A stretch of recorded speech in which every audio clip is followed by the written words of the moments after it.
Greetings, Foreign Language Lab staff. So, I'm going to show you how to do an Audacity recording in the event that we have any students that come in and need to make a recording.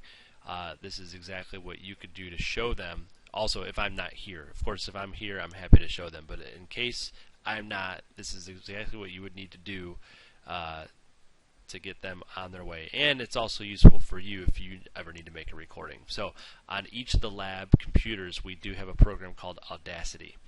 And if the icon is not on the desktop, which it should be, no big deal if it's not. But if it's not, all you have to do in case someone comes in is just have them log onto the computer, and then you're going to have them go to the Start menu down here, and then look for the program that says Audacity. Okay, if it isn't in this section, it might even be in the All Programs section.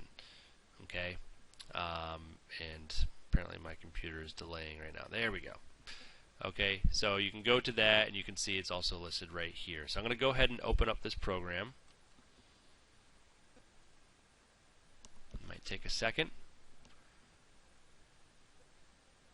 I have a lot of things going on my computer, so it's probably taking a little bit of a delay. So here is the basic program. So there's a lot of stuff going on up here. Really, you only need to know several of them. Okay, record button is the most important.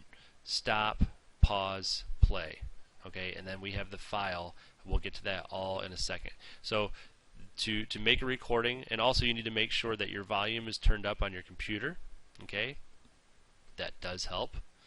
And also make sure that the microphone is actually plugged in. So all of these should already be taken care of, but this is a good thing to double check as part of your to-do list. Okay, so we're going to go ahead and click record, and I'm recording my voice. You can see in the red area right here that it is catching my voice, and then you can also see on these lines that it is picking up my voice. Now sometimes it might just be a straight line. If it's a straight line, then it is not capturing my voice at all, and we need to fix that. Okay, some of the microphones in 234 especially don't pick up sound extremely well, so you just have to maybe speak a little bit louder into them. Okay, if I forget what I wanted to record, the easiest thing to do is just click pause. Okay, or if I needed to take a break because I was getting tired. And then all I have to do is unpause, and you can see it just picks up right where you left off. You can also hit stop.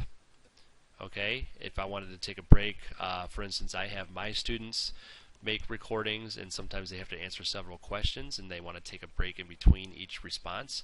But just unlike the pause, where I just had to unpause to continue recording, if I hit stop, I actually have to go and use the left cursor of the mouse and click right here. Alright, then hit record, and you can see there's a second row basically of a recording, but it does pick up right where I left off. Okay, and I'm going to go ahead and stop that. Okay, and then what I'm going to do is if I wanted to play it back, I'd actually have to scroll all the way back to the beginning and start the cursor right here and then hit play to listen to what I just recorded. Okay, and let's say I played it back, but I didn't really quite like what I had recorded into that assignment. I'm going to delete everything, but you don't have to close out the program. There's this little X button right here, so I'm just going to close that out, hit record, and now I'm going to re-record what I wanted to say. And I'm just going to keep this one pretty short because I'm satisfied with what I wanted to do. I'm going to hit stop. And the only way to save it too is by pressing stop. I can't save anything if it's paused, so make sure that it's stopped. You're going to go to File, and then in the drop down menu, your first thought might be to save the project or save the project as. You don't want to do this. That's if you want to send it to somebody. It will work by saving it, but that just means it's only going to be saved on the computer that you're working on.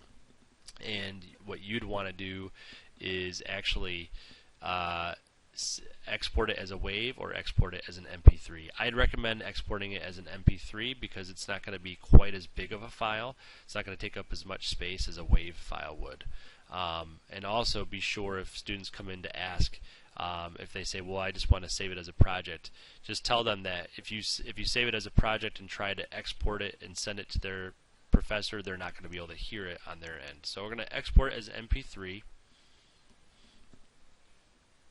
and I'm just going to go to the desktop. Alright, and I'm going to give it a test, mic, test, Audacity.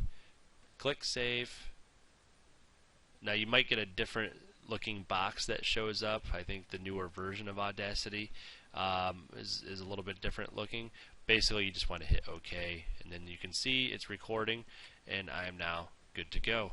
And that's exactly how you make a recording, and all you have to do is to send this to your professor. It's the same as any other file to attach.